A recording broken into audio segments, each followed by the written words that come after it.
அனைவருக்கும் வணக்கம். இன்னைக்கு நாம என்றும் நலமுடன் சேனல்ல எதை பத்தி பார்க்க போறோம் அப்படின்னா, உங்க இதயத்திற்கு ஆபத்தை ஏற்படுத்தும் கெட்ட கொலஸ்ட்ராலை குறைக்க தினமும் இதை சாப்பிட்டா போதுமாம். வாங்க இன்னைக்கு அதை பத்தி பார்க்கலாம். வளர்ந்து வரும் நவீன காலத்திற்கு ஏற்ப உணவு பழக்கங்களையும் வாழ்க்கை முறைகளையும் மக்கள் மாற்றி வருகிறார்கள். அவர்களின் பிஸியான வாழ்க்கையில் துரித மற்றும் பதப்படுத்தப்பட்ட உணவுகளை அதிக அளவில் எடுத்துக்கொள்கிறார்கள். இது உடல் ஆரோக்கியத்தை முற்றிலும் பாதிப்பதோடு உயிருக்கு ஆபத்தான சுகாதார நிலைகளையும் ஏற்படுத்த வாய்ப்புள்ளது. குளிர்பானங்கள், பர்கர்கள், பீட்சாக்கள், சிப்ஸ் மற்றும் சோடாக்கள் நம் வாழ்வில் தவிர்க்க முடியாத உணவுகளாக மாறிவிட்டன. அதிக அளவு வறுத்த மற்றும் பொரித்த உணவுகளை உண்பது பல வாழ்க்கை முறை நோய்களுக்கு வழிவகுக்கிறது. குறிப்பாக அதிக கொலஸ்ட்ரால் இன்றைய தலைமுறையினர் சந்திக்கும் ஒரு பொதுவான சுகாதார பிரச்சனைகளில் ஒன்றுதான் இந்த உயர் கொலஸ்ட்ரால் பிரச்சனை. மனித உடலில் 2 வகையான கொலஸ்ட்ரால் உள்ளது. அவை நல்ல கொழுப்பு, அதாவது HDL, இன்னொன்று கெட்ட கொழுப்பு, LDL. உங்கள் உடலில் கெட்ட கொழுப்பின் அளவு அதிகரிக்கும் போது அது இதய ஆரோக்கியத்தை பாதிக்கிறது.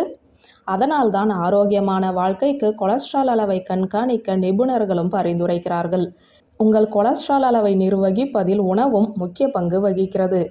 ஆரோக்கியமான உணவு, வழக்கமான உடற்பயிற்சி, சிறந்த உடல் எடை மற்றும் ஒட்டுமொத்த ஆரோக்கியமான வாழ்க்கை முறை ஆகியவற்றின் மூலம் அதிக கொலஸ்ட்ராலை தடுக்கலாம் மற்றும் திறம்பட கட்டுப்படுத்தலாம். கொழுப்பின் அளவை குறைக்க தினமும் நீங்கள் எடுத்துக்கொள்ள வேண்டிய உணவுகளைத்தான் இப்போது பார்க்க போகிறோம். முதலில் ஆம்லா, அதாவது நெல்லிக்காய்.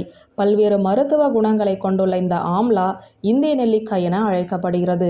விட்டமின் சி, தாதுக்கள் மற்றும் அமினோ அமிலங்களின் வளமான ஆதாரங்களில் ஒன்றாக நெல்லிக்காய் இருக்கிறது. இந்திய மருந்தியல் இதழில் வெளியிடப்பட்ட ஒரு ஆய்வின்படி உடலின் கொலஸ்ட்ரால் அளவை குறைக்க நெல்லிக்காய் பெரிதும் உதவுகிறது.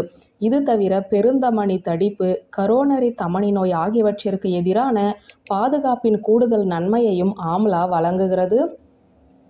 அடுத்ததாக கிரீன் டீ. உடல் எடையை குறைப்பதில் மிகவும் பிரபலமாக அறியப்படும் கிரீன் டீயில் பாலிஃபினால்களின் செறிவு அதிகமாக உள்ளது.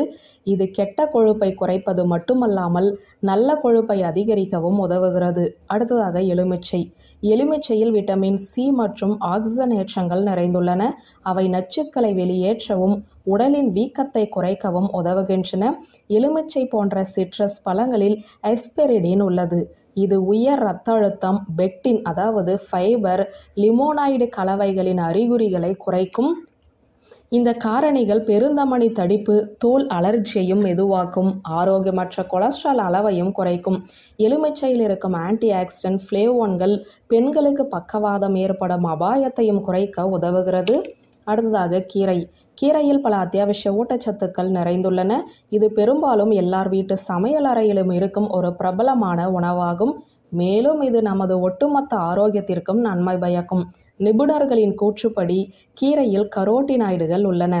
அவை உடலில் கொழுப்பின் அளவை குறைத்து உங்களை ஆரோக்கியமாக வைத்திருக்க உதவும். அடுத்ததாக வால்நட். கலிஃபோர்னியா பல்கலைக்கழகம் நடத்திய ஆய்வில் வால்நட் நிறைந்த உணவை சாப்பிடுவது உடல் எடையை குறைக்கவும் கொலஸ்ட்ரால் அளவை மேம்படுத்தவும் பயனுள்ளதாக இருக்கும் என கண்டறியப்பட்டுள்ளது.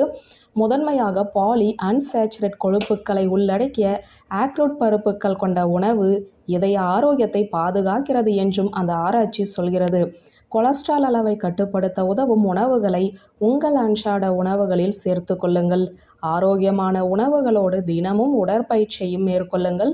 இது நீங்கள் நீண்ட காலம் மகிழ்ச்சியாக ஆரோக்கியமாக வாழ உதவும். வியூவர்ஸ், இந்த வீடியோ உங்களுக்கு பிடித்திருந்தால் லைக், கமெண்ட், ஷேர் பண்ணுங்க. நன்றி.